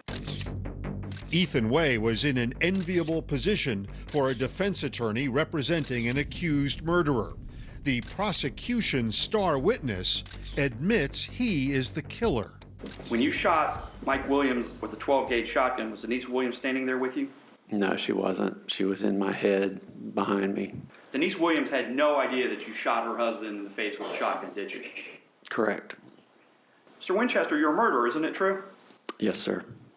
Mr. Winchester, you're a liar, isn't it true? Yes, sir. Of course, Cheryl Williams always suspected her one-time daughter-in-law was involved, and Cheryl was now a witness for the prosecution. The initial theory was that he was missing and possibly eaten by alligators. Right. You never believed that, did you? No, sir. How long did it take before Denise called you and said, "I'm sorry, I was wrong all these years"? She never did. Finally, Winchester's ex-wife, Kathy, testified Denise kept quiet as part of a conspiracy of silence between Brian and Denise. Were you aware that Brian Winchester kidnapped Denise Williams? Yes. About a week after that, did Denise ask you to do something? Denise asked me to get a message to Brian that I'm not talking. After 3 days of testimony, both sides rested. Ethan Way was so confident the state had no hard evidence that he didn't want the jury to consider any charges less than murder one. This is a strategy decision, as you understand. It's a little bit out of the ordinary. Yes. I guess, for want of a better word, it's a little bit of a gamble. Yes. The jury was now facing an all-or-nothing decision, and the attorneys presented their closing arguments. This is not a case about trying to get, quote, justice for Mike. This is a murder case. There's no evidence that supports any of the allegations against my client. We are counting on you to return a verdict that speaks the truth, and that verdict is not guilty. Think back 3 days ago. Brian Winchester is on the stand, describing how he shot his best friend. Everybody in this entire room was moved by the sheer horror of that situation. One person. That one person sat here, absolute stone face. Didn't bat an eye, didn't shed a tear. That lady right there, that's Denise Williams. The jury took 8 hours to reach a verdict. The defendant is guilty of conspiracy to commit first-degree murder. Denise Williams was found guilty. As to count 2, we, the jury, find the defendant is guilty of first-degree murder. On all counts. The defendant is guilty of accessory after the fact of first-degree murder. Mike's family and friends waited 18 years for this day. Sometimes the wheels of justice turn slowly, but they do still turn. For Cheryl Williams, it has been a long, heartbreaking fight. But now she can finally lay her son to rest. It hit her really hard, and I think she's still coming to terms with it. I mean, the brutality of it, the finality of it, how anyone could do this to Mike. It kind of destroys your faith in man. To do this to him and the way it was done, and it's just unimaginable. You still miss him? Oh, yeah. He was such a good guy. He loved to work, he loved his family, he put him on a pedestal, and he got killed for it. That's the irony of this, is the kid did nothing wrong.